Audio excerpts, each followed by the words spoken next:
नमस्कार। आर्यावर्त की कहानियां में आपका स्वागत है। हम पढ़ रहे हैं श्रीमद् भगवत गीता का 18वां अध्याय मोक्ष संन्यास योग, जिसमें भगवान श्री कृष्ण श्लोक क्रमांक 50 से बताते हैं कि अपने कर्मों में तत्पर रहने वाला अंत में मोक्ष कैसे पाता है। सिद्धिं प्राप्तो यथा ब्रह्म तथाप्नोति निबोध में समासेनैव कौन्तेय निष्ठा ज्ञानस्य या परा। हे कौन्तेय, इस प्रकार अंतःकरण शुद्धि को प्राप्त होने पर उस पुरुष को ज्ञान की पराकाष्ठा ब्रह्म की प्राप्ति किस रीति से प्राप्त होती है, उसका मैं संक्षेप में वर्णन करता हूँ, सुन। बुद्ध्या विशुद्ध्या युक्तो धृत्यात्मानं नियम्य च शब्दादीन विषयान् त्यक्त्वा रागद्वेषो व्युदस्य च विविक्त सेवी लघ्वाशी यतवाक्काय मानसः ध्यान योग परो नित्यं वैराग्यम समुपाश्रितः अहंकारं बलं दर्पं कामं क्रोधं परिग्रहं विमुच्य निर्ममः शांतो ब्रह्मभूयाय कल्पते। शुद्ध बुद्धि से युक्त होकर धैर्यपूर्वक आत्म संयमन यानी शरीर मन और इंद्रियों के संघात का संयमन कर शब्द स्पर्श आदि इंद्रियों के विषयों को छोड़कर प्रीति व अप्रीति आदि द्वंद्वों को दूर कर विविक्त अर्थात चुने हुए एकांत में रहने वाला, मिताहारी यानी न अधिक खाने वाला न भूखा रहने वाला, नित्य ध्यान युक्त और विरक्त तथा अहंकार बल घमंड काम क्रोध परिग्रह अर्थात सांसारिक बंधन को छोड़कर ममता रहित और इसलिए जो शांत है वह मनुष्य ब्रह्मभूत होने में समर्थ होता है, अर्थात ब्रह्म साक्षात्कार के योग्य हो जाता है।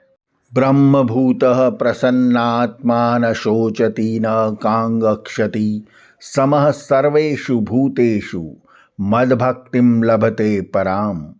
ब्रह्मभूत यानी ब्रह्म भाव को प्राप्त हो जाने पर प्रसन्न चित्त होकर वह न किसी प्रकार की चिंता या शोक करता है और न ही किसी प्रकार की आकांक्षा कामना करता है। वह सभी प्राणी मात्र से समान रूप से व्यवहार कर समबुद्धि रख मेरी भक्ति को प्राप्त होता है। भक्त्या माम अभिजानाति यावन्यस्याश्रिम तत्वतः ततो माम तत्वतो ज्ञात्वा विशते तदंतरम। भक्ति से उसे मेरा सात्विक ज्ञान, वह ज्ञान जो कहता है कि सब में एक ही तत्व परम ब्रह्म व्याप्त है, हो जाता है कि मैं जितना हूँ और जो हूँ अर्थात कैसा हूँ, कौन हूँ। तत्पश्चात तत्वतः मेरा बोध हो जाने पर वह मुझ में ही प्रवेश करता है। सर्वकर्माण्यपि सदा कुर्वाणो मद्वयपाश्रयः मत्प्रसादाद्वाप्नोति शाश्वतं पदमव्ययम्। और मेरा ही आश्रय कर यानी सब कर्म फलों को मुझ में समर्पित कर सब प्रकार के कर्म करते रहने पर भी उसे मेरे अनुग्रह से शाश्वत एवं अव्यय स्थान प्राप्त होता है। उपरोक्त श्लोकों में जो वर्णन किया गया है वह कर्मयोगियों के लिए है, संन्यास मार्गी योगियों के लिए नहीं। 54वें श्लोक में कहा गया है कि आसक्ति त्याग कर कर्म करने वालों का है और 56वें श्लोक में कहा गया है कि ज्ञान प्राप्त होने पर लोक हितार्थ कर्म करते रहने पर भी उन्हें परम पद प्राप्त होता है। वस्तुतः उपरोक्त वर्णन गुणातीत भक्तों के समान ही है।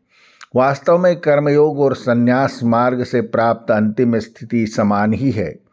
चातुर्वर्ण व्यवस्था द्वारा प्राप्त नियत कर्मों को निष्काम भाव से कर्तव्य रूप में निष्पादन कर उन्हें ब्रह्मार्पित करना ही उस विराट स्वरूप का वास्तविक पूजन है। वे कर्म तथा उनके फल ही पत्र पुष्प हैं जिनसे व्यक्ति यजन पूजन करता है। चेतसा सर्वकर्माणि मयि सन्न्यस्य मत्परः बुद्धियोगमुपाश्रित्य मच्चितः सततं भव। मन से सभी कर्मों का मुझ में संन्यास कर अर्थात मुझे समर्पित कर मतपरायण हुआ साम्य बुद्धि योग का सहारा लेकर मुझ में चित्त वाला हो जा। आर्यावर्त की कहानियां के अगले अंक में भी जारी रहेगा। श्रीमद् भागवत गीता का 18वां अध्याय मोक्ष संन्यास योग।